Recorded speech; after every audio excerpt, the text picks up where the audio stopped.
Before Samson ever took a breath, God already had a plan. In a time when Israel was drowning in oppression under the Philistines, a promise was whispered to a barren woman that her son would begin to deliver Israel.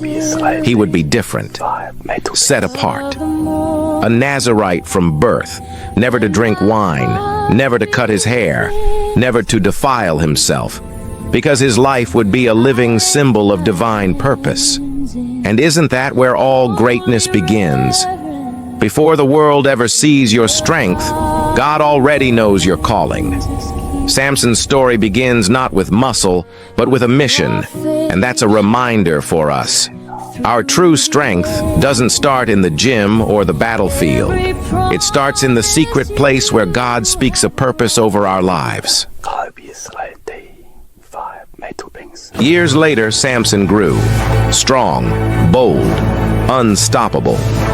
One day, as he traveled through the vineyards of Timnah, a young lion came roaring toward him.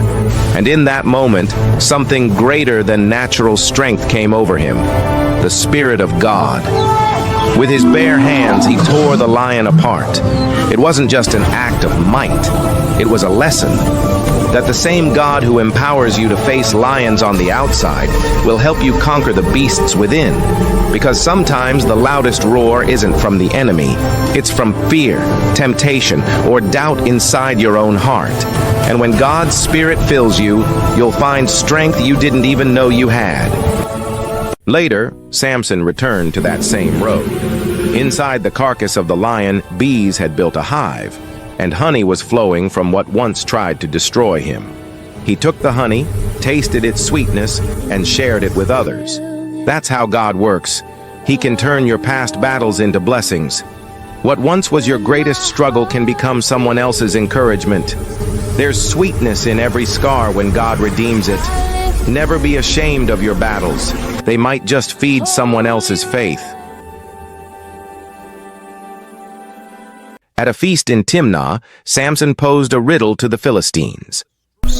Out of the eater came something to eat, and out of the strong came something sweet. It was clever, but pride started to creep in.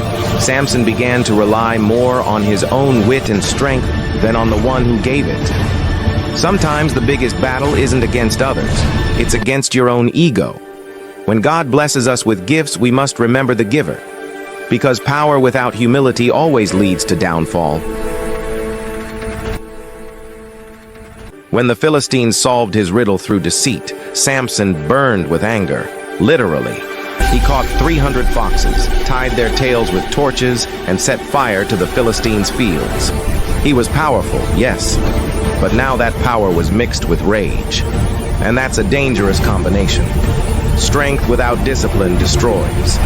You can win the fight and still lose your peace. How many of us have burned bridges in anger, only to realize later that vengeance leaves you empty? God doesn't give us power to prove ourselves. He gives it to fulfill His purpose. The Philistines came looking for Samson after he had attacked them, and the men of Judah became afraid the Philistines would punish their whole tribe. To protect themselves, about 3,000 of them went to Samson and told him they had to hand him over. Samson made them promise. Swear to me that you won't kill me yourselves. Once they agreed, he allowed them to tie him up so they could deliver him to the Philistines and avoid conflict. But the moment the enemy shouted in victory, the Spirit of the Lord came upon Samson, and the ropes melted from his hands like fire on wax. He grabbed the jawbone of a donkey and struck down 1,000 men. Victory again. But what's powerful here isn't the weapon, it's the reminder. When God is with you, even the ordinary becomes extraordinary. Your greatest victory isn't about how you look on the outside. It comes from what you carry within. After the battle, Samson was exhausted. He had just won a massive victory, but now he was dying of thirst. He cried out to God. Lord, help me! And water flowed from a hollow place in the ground. Sometimes our weakest moments come right after our biggest wins. You can conquer giants and still feel empty inside if you forget to stay humble and connected to your source. True strength isn't just in winning, it's in depending. Even heroes needs help from heaven. Then came Delilah. Her beauty captivated Samson, her presence disarmed him, and her persistence became his downfall. The Philistines promised her silver in exchange for revealing the secret of Samson's strength, she asked. And Samson refused. She asked again. What is the secret of your strength?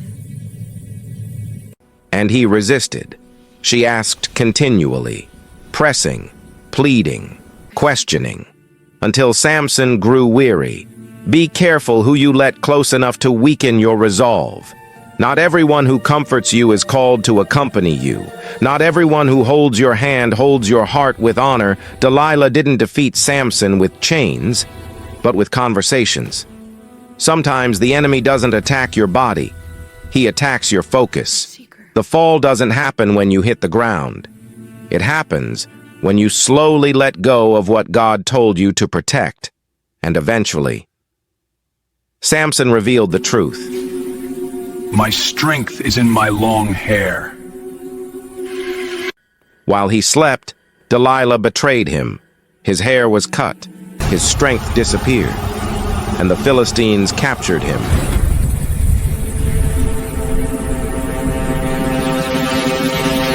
The Philistines mocked Samson. They gouged out his eyes. They bound him with bronze shackles. They forced him to grind grain in a prison like an animal. Samson, the mighty warrior, now blind, broken, and humiliated. But sometimes, it's in isolation that we discover our purpose. In his blindness, Samson gained clarity. In his weakness, he rediscovered dependence. In his isolation, he remembered his calling. And in that prison, as Samson pushed the grinding wheel in circles, day after day, something extraordinary began to happen. His hair started to grow again. That detail is more than physical. It is symbolic. It is spiritual. It is a message for anyone who feels defeated. The comeback begins quietly. Restoration begins before anyone notices. Purpose returns before others see it. God was not finished with Samson, and he is not finished with you. On a day of celebration, the Philistines gathered in their enormous temple to praise their false god for delivering Samson into their hands. They brought Samson out to mock him, to laugh at him, to parade him like a trophy of their victory. Blind, led by a young servant, Samson asked to be placed between the two central pillars. And then, with a trembling voice and a humble heart, Samson prayed, Lord, remember me. It was the prayer of a man who understood grace, a man who learned the hard way that true strength comes from surrender. God answered, and Samson, with renewed strength, pushed against the pillars. The temple shook, the walls cracked, the roof collapsed. Samson fell, but not in defeat. His final act brought down more oppressors than all his previous battles combined. It wasn't revenge, it was redemption. It was purpose fulfilled. Even in his brokenness, God used him.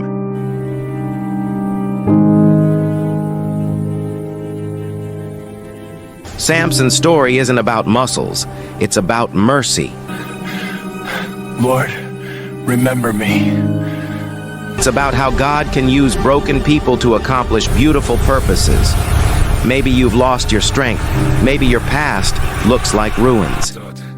But hear this. If your heart still beats, your purpose isn't over. God can restore your power, rebuild your courage, and redeem your story. Even from the ashes, Samson's final act wasn't his end. It was his greatest victory. Genuine strength is not measured by a warrior's might, but by a heart whose power is drawn from God. When your strength is spent, let your prayer be, Lord, remember me.